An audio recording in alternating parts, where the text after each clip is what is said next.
Hi, it's been a while. The last time we talked, we were talking about implicit bias, from awareness to change. And during our talk, we touched briefly upon microaggressions. And I'd like to talk a little bit more about microaggressions, what they are, and how we can respond to them. First, let's start with defining what a microaggression is. There are three types. We have micro assaults, micro insults, and micro invalidation. A micro assault is a very intentional attack upon a person based on their difference. This is an attack that can be based on race, on gender, on sexual preference. And in a micro assault, the person may use racial slurs. They may physically attack someone. The key here is that a micro assault is an assault, and it's an attack, and it is intended to hurt and cause pain, whether emotionally or physically. Next, we have a micro insult. And these type of microaggressions are very, very difficult, and people engage in them on a subconscious level. Usually, they're not aware at all that they're engaging in a micro insult. They're subtle little ways of demeaning a person and making that person feel that they're not part of the group. They exclude people. They make people feel shame.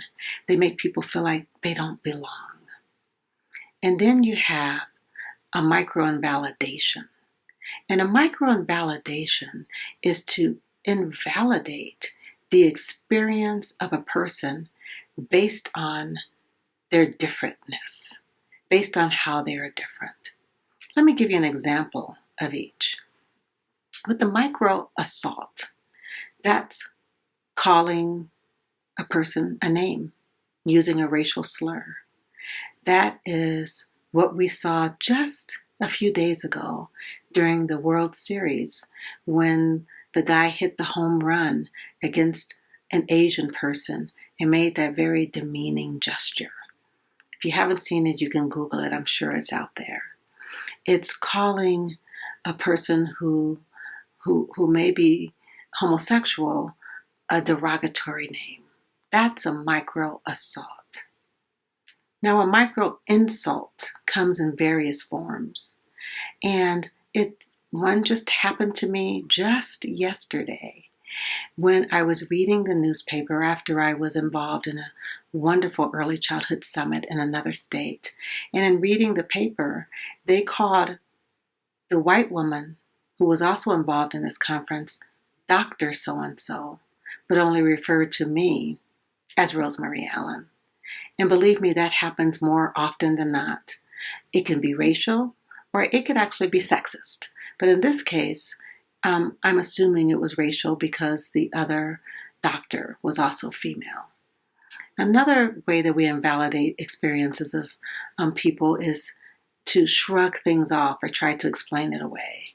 For instance, if you attend Florida State University and the Native American community is saying that Seminole mascot that you have and the chant that you do is very offensive to our people, and you go, oh, we're just having fun. We don't mean it like that. You're being too sensitive. That's a micro-invalidation.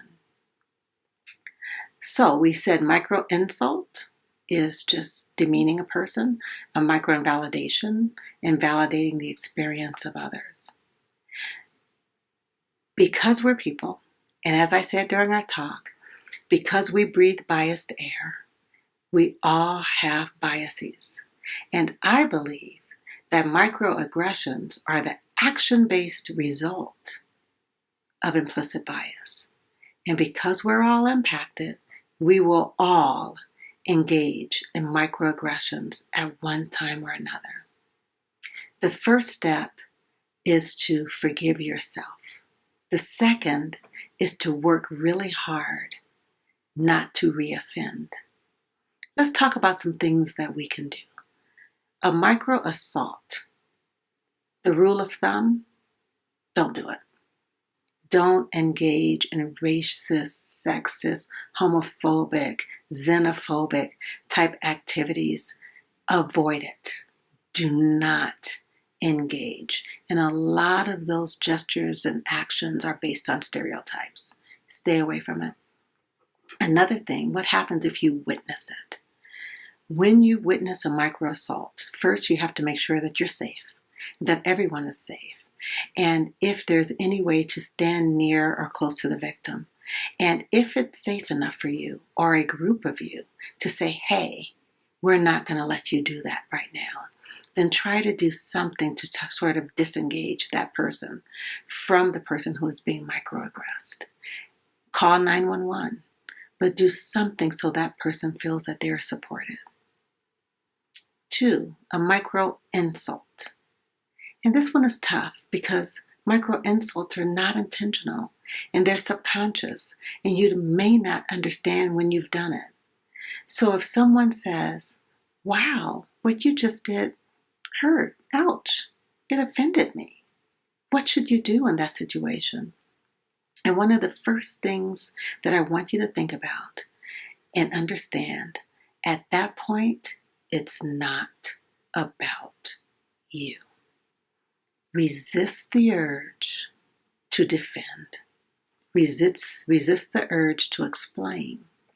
When a person says you've offended them, the absolute best response can be, I'm sorry.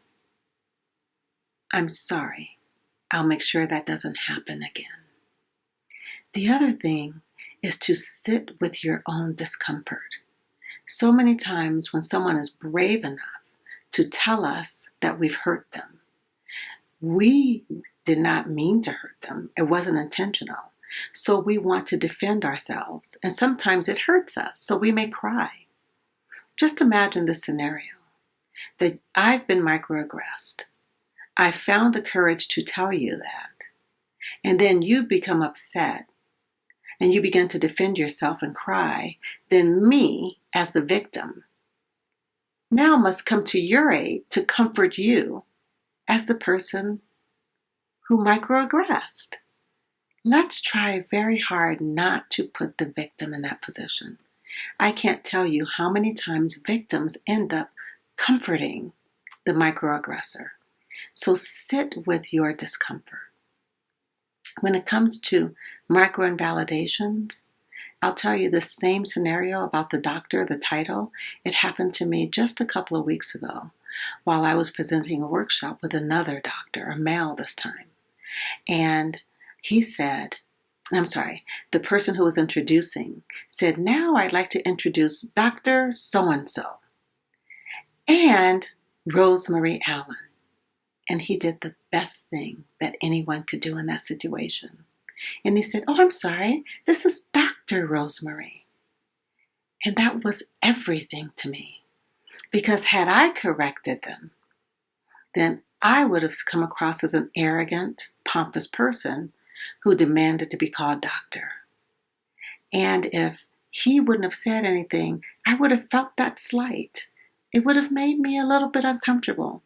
Because these things happen so often, they wear on you day after day after day. Another response to a microinvalidation. If someone says to you, oh, I didn't get that job because I'm Hispanic, please do not say, are you sure it's because you're Hispanic? Maybe it's because of blah, blah, blah. That is a no. When someone tells you about their experience, and if they feel it was based on racism, sexism, homophobia, xenophobia, then your response should be, I'm sorry that happened to you. Or, oh my goodness, I can't imagine what that felt like. Or, that couldn't have felt good. Is there anything I can do? Those responses helps that person to feel validated. Just remember that we all see things through our own lens. And it's very difficult, especially if you think yourself a good person, it's hard to believe that other people would openly engage in these types of activities. But to totally invalidate that experience, it makes the person who was microaggressed feel much, much worse. So I hope these things are helpful to you. I hope that as you go through life, and when you microaggress, because you will, that you will first, again, forgive yourself, do intentional work to avoid it, and keep in mind some of these very simple strategies that can help the victim feel a lot better. Thank you.